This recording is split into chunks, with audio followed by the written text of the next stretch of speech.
السلام علیکم ورحمۃ اللہ۔ سورہ بقرہ مدنی صورت، پہلے سپارے کا 13واں رکوع، آیت نمبر 107 سے 112۔ اعوذ باللہ من الشیطان الرجیم، بسم اللہ الرحمن الرحیم۔ علم تعلم ان اللہ لہ ملک السماوات والارض وما لکم من دون اللہ من ولی ولا نصیر۔ کیا آپ یہ نہیں جانتے کہ آسمانوں اور زمین کی فرما روائی اللہ ہی کے لیے ہے، نیز یہ کہ اللہ کے سوا تمہارا کوئی خبر گیری کرنے والا اور مددگار نہیں ہے۔ ام تریدون ان تسألوا رسولکم کما سئل موسیٰ من قبل ومن یتبدل الکفر بالایمان فقد ضل سواء السبیل۔ یا تم لوگ یہ چاہتے ہو کہ اپنے رسول سے ایسے ہی سوال اور مطالبے کرتے جاؤ جیسے اس سے پیشتر موسیٰ علیہ السلام سے کیے جا چکے ہیں، اور جس شخص نے ایمان کی روش کو کفر کی روش سے بدل دیا اس نے سیدھی راہ کو گم کر دیا۔ جی، اسلام سے متنفر کرنے کا دوسرا طریقہ جو یہود نے اختیار کیا وہ یہ تھا کہ منہ شگافیاں کر کے طرح طرح کے سوالات مسلمانوں کے سامنے پیش کرتے اور انہیں کہتے کہ اپنے نبی سے یہ بات بھی پوچھ کر بتاؤ اور وہ بھی اور یہ بھی۔ اس پر اللہ تعالیٰ نے متنبہ کیا کہ یہود کی تو عادت ہی یہ رہی ہے، انہوں نے تو موسیٰ علیہ السلام کو مسلسل سوالات اور مطالبہ کر کے تنگ کر دیا تھا۔ اس طرح کی منہ شگافیاں کافرانہ روش ہے، اور یہ کام ایسے لوگ کرتے ہیں جو اطاعت اور فرما برداری پر آمادہ نہیں ہوتے، لہٰذا تم ایسے لا یعنی اور بے مقصد سوالات کرنے سے پرہیز کرو۔ سورہ مائدہ میں اللہ تعالیٰ نے فرمایا، مسلمانوں اپنے رسول سے ایسے سوالات مت پوچھا کرو کہ اگر ان کا جواب دیا جائے تو تمہیں برا لگے۔ اور رسول اللہ صلی اللہ علیہ وآلہ وسلم نے صحابہ کرام کو بارہا متنبہ فرمایا کہ کیل و کال اور بال کی کھال اتارنے کی وجہ سے پچھلی امتیں تباہ ہوئیں، لہذا تم ایسی باتوں سے پرہیز کرو، اور جن باتوں کو اللہ اور اس کے رسول نے نہیں چھیڑا ان میں خواہ مخواہ کرید نہ کرو۔ وَدَّ كَثِيرٌ مِّنْ أَهْلِ الْكِتَابِ لَوْ يَرُدُّونَكُم مِّن بَعْدِ إِيمَانِكُمْ كُفَّارًا حَسَدًا مِّنْ عِندِ أَنفُسِهِم مِّن بَعْدِ مَا تَبَيَّنَ لَهُمُ الْحَقُّ فَاعْفُوا وَاصْفَحُوا حَتَّى يَأْتِيَ اللَّهُ بِأَمْرِهِ إِنَّ اللَّهَ عَلَى كُلِّ شَيْءٍ قَدِيرٌ۔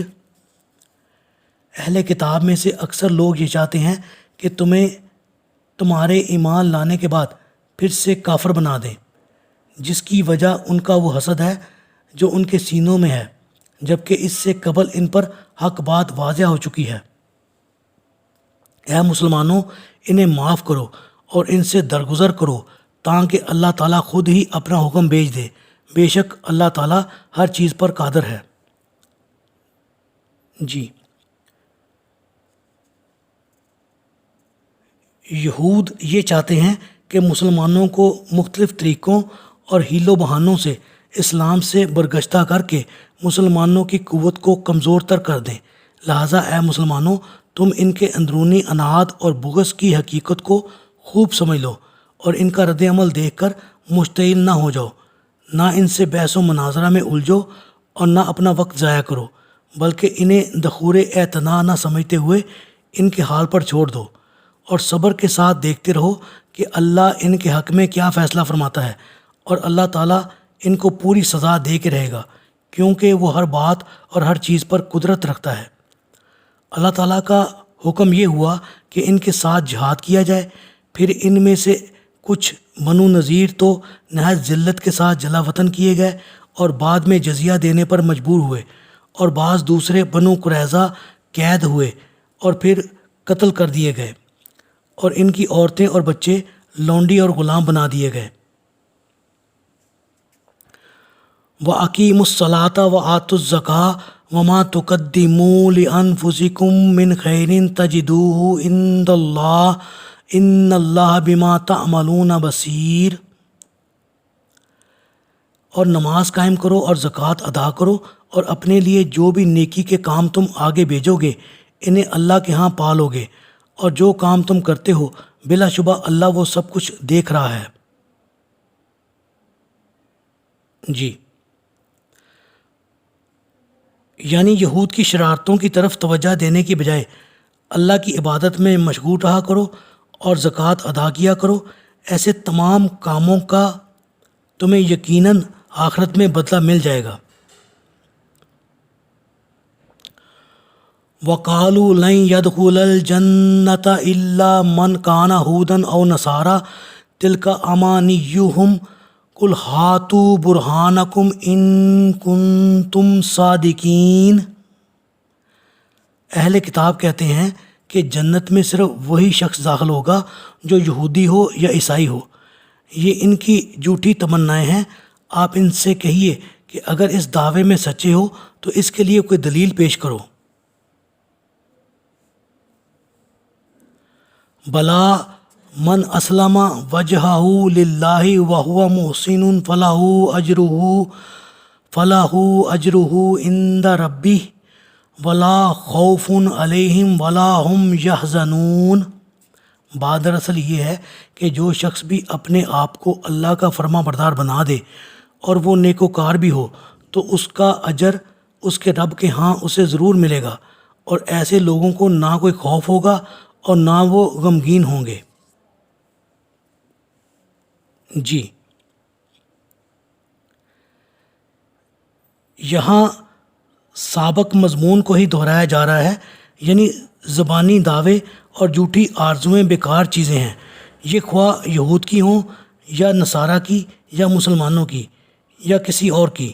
آخروی نجات کے لیے اللہ تعالیٰ پر ایمان لانا اور اس ایمان کے تقاضوں کے مطابق صالح اعمال بجا لانا ضروری ہے۔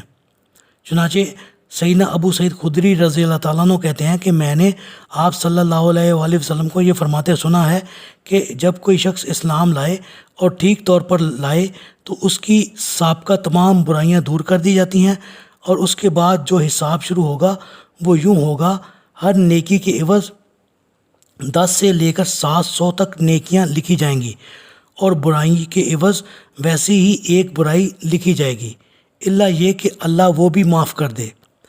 حکیم بن حزام رضی اللہ تعالیٰ عنہ کہتے ہیں کہ میں نے رسول اللہ صلی اللہ علیہ وآلہ وسلم سے پوچھا، یا رسول اللہ صلی اللہ علیہ وآلہ وسلم، بھلا دیکھیے جو کام میں نے جاہلیت کے زمانے میں کیے تھے جیسے صدقہ یا غلام آزاد کرنا یا صلح رحمی وغیرہ، ان کا مجھے ثواب ملے گا؟ آپ نے فرمایا تو اسلام لایا ہی اس شرط پر ہے کہ تیری سابق نیکیاں بحال رہیں۔ میں نے کہا، یا رسول اللہ صلی اللہ علیہ وآلہ وسلم، اللہ کی قسم میں نے جتنے کام جاہلیت میں کیے ہیں ان میں سے کوئی کام نہ چھوڑوں گا، اتنے ہی سب کام اسلام کی حالت میں بھی کرتا رہوں گا۔ عروہ بن زبیر رضی اللہ تعالیٰ عنہ کہتے ہیں کہ حکیم بن حزام رضی اللہ تعالیٰ عنہ نے جاہلیت کے زمانے میں 100 غلام آزاد کیے تھے اور 100 اونٹ سواری کے لیے اللہ کی راہ میں دیے تھے۔ پھر انہوں نے اسلام کی حالت میں بھی 100 غلام آزاد کیے اور 100 اونٹ اللہ کی راہ میں سواری کے لیے دیے۔ اللہ سے دعا ہے اللہ تعالی ہمیں نیک کام کرنے کی توفیق عطا فرمائے اور برائیوں سے بچنے کی توفیق عطا فرمائے۔ آمین۔